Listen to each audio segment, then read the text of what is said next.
guys, welcome back my YouTube channel. Nah, di video kali ini, kayak yang kalian tahu di judulnya ya, aku akan menceritakan pengalaman mistisku di Gunung Sumbing. Tepatnya ada di Via Gajah Mungkur, Desa Lamuk. Nah, kita berangkat, awal mulanya kita berangkat ber-12 orang yang terdiri dari 3 putri dan 9 putra, betul kan? Iya. Kita berangkat pagian lah ya, jam 8 itu kita udah diawali dengan suasana hujan, gerimis, dan seperti itulah. Kita berangkat ke sana sekitar jam 8, setengah 9-an. Lalu kita sampai di base camp Via Gajah Mungkur itu sekitar jam 11 siang. Nah, kita di sana langsung masuk ya. Masuk, terus kita didatengin, kita registrasi dulu, nama, KTP, identitas, dan lain sebagainya. Terus kita didatengin sama dari petugas si basecamp itu. Mereka datangin kita, duduk, terus kita kayak briefing gitu deh, pokoknya kita briefing. Terus dia bacain peraturan apa aja yang harus kita tepati saat kita melakukan pendakian di Gunung Sumbing. Nah, si pihak basecampnya itu bawain kita air 1 aqua gitu yang udah didoa-doain lah. Terus semua minuman yang kita bawa itu ada sekitar 8 atau 10-an itu dikasih sedikit-sedikit air bacaan doa itu. Terus kita dibacain pantangan-pantangannya itu seperti di Gunung Sumbing Via Gajah Mungkur itu, kita nggak boleh melakukan pendakian dengan bawa barang, baju, jaket, dan lain sebagainya yang benar-benar warnanya kuning polos, kuning, nggak ada coraknya atau apa, itu nggak boleh, sama sekali nggak boleh. Terus untuk yang kedua, kalau misal kita capek dan kita dingin, kita nggak boleh sama sekali mengeluh. Jadi kalau misal kita dingin ya, kita nggak boleh aduh dingin, itu pantangan banget, itu nggak boleh.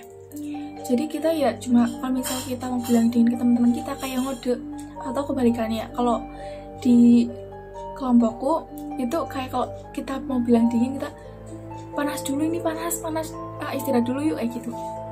Nah kayak gitu pokoknya ya.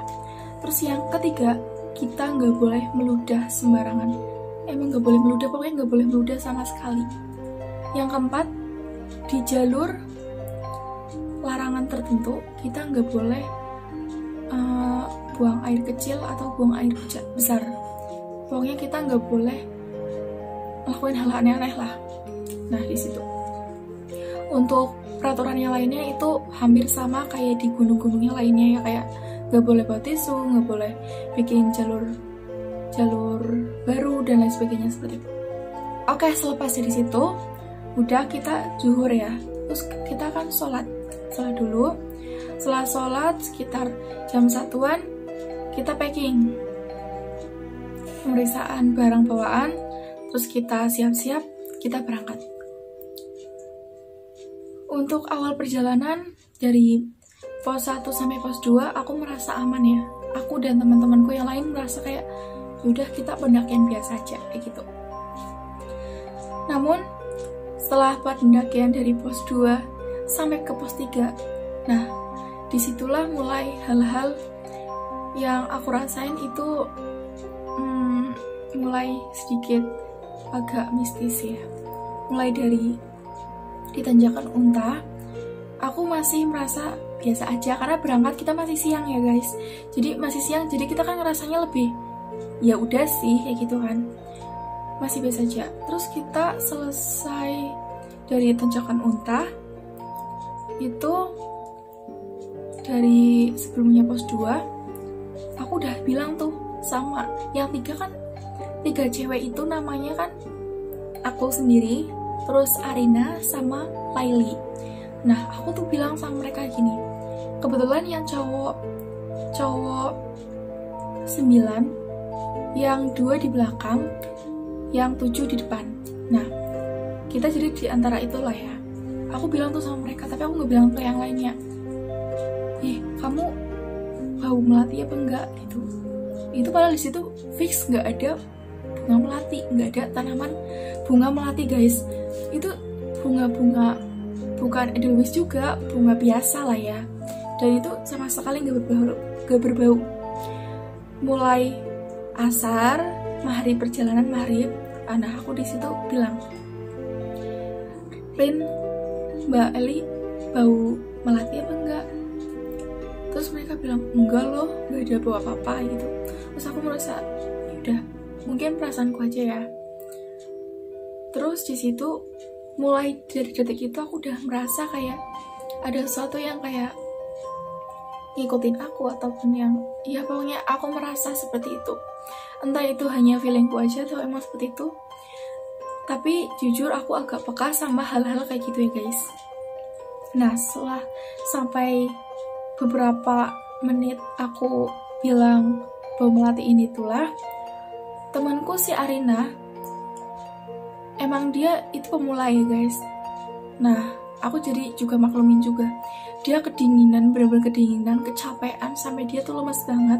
Sampai si pihak basecamp itu datangin kita, minjemin dia jaket, terus SB, sama kita dibikin air hangat gitu. Itu sebelum pos 3, tapi kita udah ngelewatin pos 2 ya. Tepatnya itu sebelum Sabana Gajah Mungkurnya. Nah, di situ Arina udah mulai, pokoknya udah kayak nggak kuat banget. Cuma masalahnya di area pos 2 sama pos 1 itu, pos 1 kita masih kuat semua ya. Di pos 2 nya itu area camp itu full semua. Sebenarnya sisa dua bisa buat 2 tenda gitu ya. Cuma entah kenapa kita nggak ada yang berpikiran di situ bikin 2, di atasnya lagi bikin 2 kayak gitu. Jadi kan niatnya kita ber-12 itu dibikin 4 tenda. Entah kenapa nggak ada yang berpikiran kayak gitu. Yaudah deh, kita langsung lanjutin aja ya perjalanan sampai ke pos 2, sampai ke terus gerbang Gajah Mungkurnya. Itu posisi maghrib ya guys.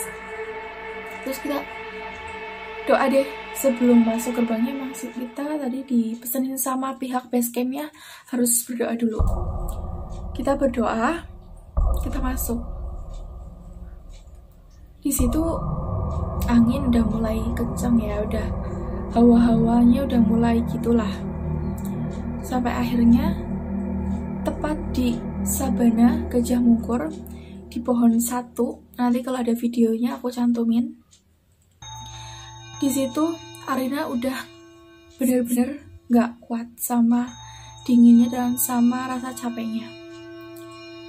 Namanya kita pendakian bareng, kita harus saling solidaritas ya guys. Oleh karena itu akhirnya kita memutuskan bilang ke pihak basecamp. Kebetulan di Via Gajah Mungkur ini setiap pos itu ada petugasnya. Nah, kita bilang akhirnya sebenarnya di Sabana Gajah Mungkur ini tuh daerah terlarang yang benar-benar gak boleh dibangun sebuah camp area. Benar-benar gak boleh. Ternyata kata petugasnya itu, saat mereka membuat jalur itu, jalur untuk sampai ke puncak Raja Wali, mereka ngecamp di situ. Dan hasilnya apa? Hasilnya saat mereka tidur, tenda yang mereka tidurin itu katanya diangkat gitu. Berarti saking kuatnya energi di situ kan. Nah, tapi mau gimana lagi, temanku udah kasihan lah, udah dingin, udah kecapean, pokoknya udah gimana gitulah. Akhirnya dengan sangat terpaksa kita diriin tenda 1 di situ. Kan bayangin di daerah terlarang, sangat-sangat terlarang, kita diriin tenda di situ. Akhirnya si pihak basecampnya juga diriin tenda. Tapi anehnya, kenapa si pihak basecampnya itu kok nggak diriin tenda di sebelah kita? Dia tuh diriin tendanya lumayan jauh di bawah kita.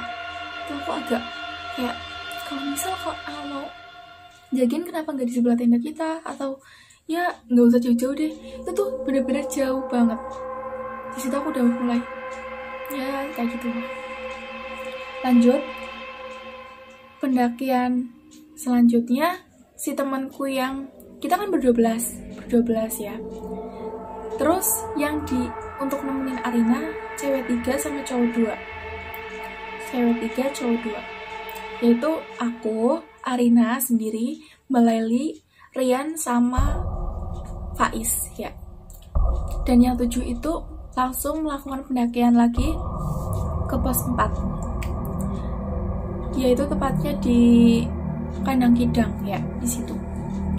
Kenapa mereka melakukan pendakian lagi bukannya malah nungguin kita? Karena memang di jalur ini itu sebenarnya nggak boleh mendirikan tenda. Itu karena bener-bener kita udah pokoknya kita udah Arina dalam kondisi kayak gitu. Jadi kita bener-bener diriin tenda cuma 1 di situ. Nah, setelah mereka melakukan pendakian, akhirnya kita jaga Arina, masak dan lain sebagainya. Saat malam kita mulai tidur. Nah, beberapa jam setelah itu aku belet pipis lah ya. Aku keluar, itu aku udah rasanya aku tuh udah kayak ada yang manggil, udah ada yang lewat sana sini, tapi aku masih kayak misi biasa aja gitu lah ya. Nah, terus masuk kan. Setelah itu mulai kita tidur berlima, itu angin berembus kenceng banget, sangat-sangat kenceng. Dan tepat sekitar jam 1-an mungkin ya, itu bener-bener, ini kan tenda kita cuma 1 ya guys, tapi di luar tenda kita tuh berasa kayak ada aktivitas, kayak ada yang buka sleting lah, ada yang nganuin apalah, ada juga ya, kata temanku yang dia emang belum tidur, ada yang mainin carrier kita kayak srek kayak gitu. Dan kita sempat sadar 5 kita tuh kayak digoyangin gitu pokoknya deh guys. Tapi kita masih positive thinking, angin dan lain sebagainya. Next sampai di situ, kemudian pagi jam 3 atau jam 4-an, kita kan berlima yang di Sabana Gajah Mungkar ini. Si Mbak Eli sama Faiz pengen banget summit itu lihat matahari terbit di puncak. Dan aku pun tuh sebenarnya pengen banget. Masalahnya kalau aku ikut juga, otomatis si Rian ini juga ikut. Terus si Arina gimana? Pikiranku kayak gitu ya guys. Jadi aku milih, yaudahlah aku nemenin temanku aja. Kasihan juga dia masih lemah, masih capek juga. Dan kalau untuk melanjutin summit ke puncak Raja Wali, aku yakin Arina belum kuat. Sampai di situ, aku udah kayak, yaudah sih nggak apa-apa. Yang penting kita berangkat selamat, pulang selamat, kayak gitu ya. Oke, perjalanan sampai di situ kayak udah normal-normal aja sampai duhur, sampai sekitaran jam 12:30 yang dari puncak Raja Wali. Teman-temanku yang tadinya kan 7, terus tambah lagi 2 Faiz sama Mbak Eli, berarti 9 orang itu turun. Kita istirahat ngobrol-ngobrol bentar, terus kita lanjutin untuk turun ke bawah. Nah, di saat inilah peristiwa itu terjadi.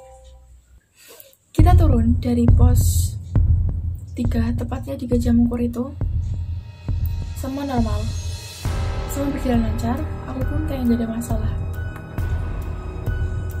Tepatnya sampai pos 2, aku udah ngerasa bener-bener aku tuh udah diikutin, udah dipanggil-panggil sana sini, dan pokoknya aku udah gak karuan gitu ya guys. Dan ternyata ada pihak base camp, cowok masih muda ya, dia emang peka juga sama hal kayak gitu.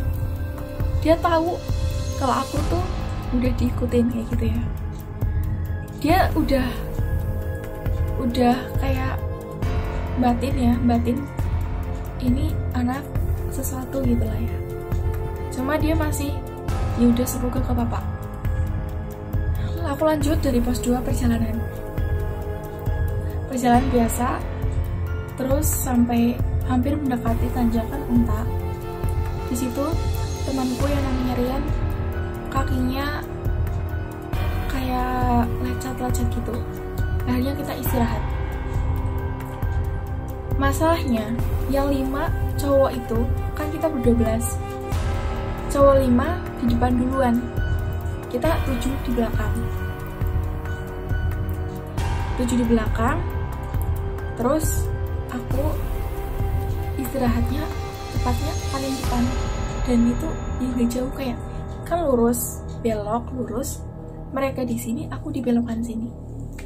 Nah, di situ aku udah perasaan kayak nggak enak, udah kayak bener-bener badanku berat, udah kayak pikiranku udah mulai kacau. Terus teman-temanku yang tadi sama Rian yang kakinya lecet udah bilang, yuk lanjut gitu ya. Aku langsung bawa karirku, langsung jalan. Gak jauh dari situ, sekitar 300 atau 500 meteran, itu ada 4 pendaki misterius yang lewat depanku. Cuma emang gerak-geriknya udah gak mencurigakan. Mereka tinggi besar, laki-laki semua, dan mereka turun cepet banget, lari. Mereka lari. Tahu aku lah ya, aku jalan bener-bener lambat banget, kayak yaudah kita turun biasa aja. Kecepatanku sama kecepatan belakangku itu seharusnya sama. Sumpah, ini aku merinding. Ternyata setelah aku jalan, entah kenapa di pikiranku kayak aku harus nyusulin pendaki 4 yang depanku itu. Pendaki 4 depanku itu. Dan mereka sempat bilang, Mbak, sendirian? Sini ya, kita temenin turun, kayak gitu. Terus aku bilang, enggak mas, silahkan duluan. Tapi entah kenapa, aku rasa di pikiran sama hatiku, ayo buruan turun, cepetan ikutin yang itu, gitu. Terus aku turun deh, tapi ya kecepatanku biasa aja, juga nggak lari-lari. Di awal emang agak cepet untuk nyusulin si pendaki 4 itu. Dan entah kenapa, sampai tanjakan unta, mereka menghilang. Tanpa jejak, tanpa suara, tanpa apa. Selama di tanjakan unta, ternyata aku hanya sendirian. Hanya sendirian. Sampai di pohon, persis sebelah tulisan tanjakan unta, ada pohon besar tadinya. Cuma kata pihak base camp saat melakukan pendakian itu, saat mereka melakukan pendakian itu jalurnya roboh. Pernah roboh, terus akhirnya mereka namain tanjakan unta itu. Di situ aku lihat deh, jelas banget ada cewek pakai baju kuning agak gading-gading gitu. Dia cantik. Cuma dia tuh kayak bilang dia pengen ikut aku. Dia suka sama badan, sama aura aku kayak gini. Cuma aku bilang jangan. Terus aku langsung baca suratan. Aku langsung baca Qul Nas, bahasanya, terus ayat kursi, semua aku bacain. Ini sumpah aku merinding ya.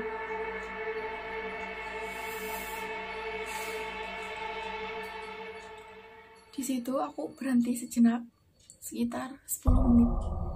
Dan rombongan di belakangku tetap aja belum bisa nyusul aku. Padahal aku tuh bener-bener jalannya tuh nggak cepet, jalanku biasa aja.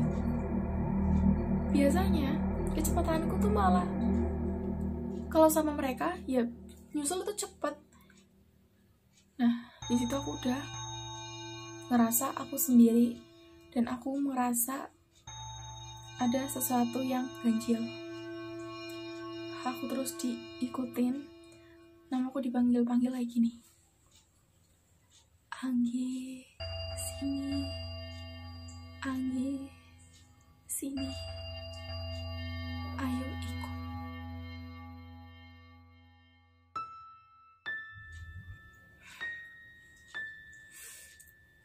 aku udah ngerasa bener-bener aku nggak tahu nanti apa yang akan terjadi. Nah, selama pendakian itu, dari berangkat, kan aku juga lewat jalur itu ya guys. Entah kenapa sampai di tanjakan unta, jalur itu kebagi jadi 3. Bayangin kalian gimana? Dari 1 jalur, kok tiba-tiba jadi 3 jalur?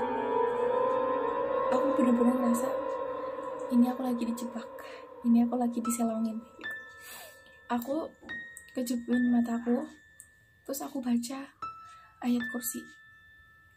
Aku langsung ambil jalan lurus ke depan. Aku langsung jalan aja lurus. Selama tanjakan unta itu aku selalu baca suratan, ayat kursi, Anas, Al-Falaq, Al-Ikhlas, aku baca semua. Aku cuma berpikir, aku di sini nggak ganggu, aku cuma numpang lewat, derajatku lebih tinggi dari kalian, aku cuma. Tapi entah kenapa suara-suara si cewek ini selalu di telingaku dan dia selalu ikutin aku. Aku sampai udah jauh dari tulisan tanjakan unta itu untuk menuju pos 1. Aku teriak-teriak manggil rombongan di depanku dan gak ada yang nyaut sama sekali. Aku terus nyari rombongan pendaki si 4 ini yang mancing aku untuk sendirian. Juga mereka menghilangkan jejak. Gak lama setelah itu, aku berusaha nenangin diri. Ini aku pengen jadi beneran ya sekolah. Akhirnya aku ketemu sama rombongan depan. Di situ kata mereka aku langsung nangis.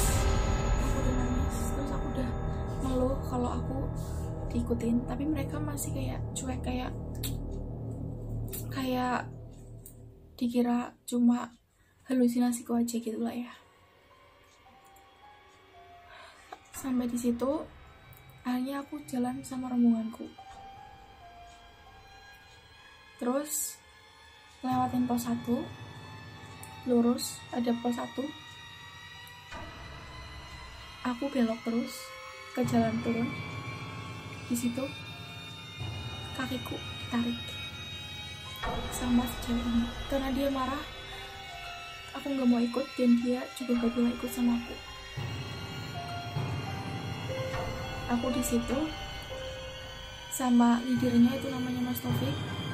Aku langsung dipegang tangannya, langsung kakinya dipegang. Aku katanya nangis, terus teriak-teriak. Di situ aku sadar dan setengah sadar setengah nggak sadar ya. Memang si cewek itu terus di depan aku.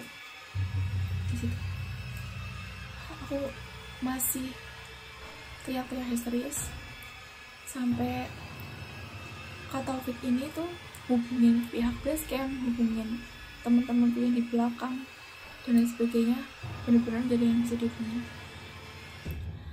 Aku udah mulai tenang sampai aku muntah-muntah. Aku lanjutin perjalanan ke bawah. Aku jalan ke bawah sampai di kebun tembakau. Belum sampai itu mungkin ya, di daerah situ itu puncak benar-benar apa yang mereka pengen mereka bilang. Aku di situ terjatuh, duduk, dan kemudian ketemu sama pendaki yang mau berangkat. Akhirnya aku dibikinin teh hangat atau apa, juga kurang sadar dari situ. Intinya aku cuma minta air putih. Terus aku masih diikutin sama si cewek ini. Si cewek ini masih di depan aku dan aku terus kayak mereka tuh ngikutin aku terus, suara-suara gitu bang ya guys.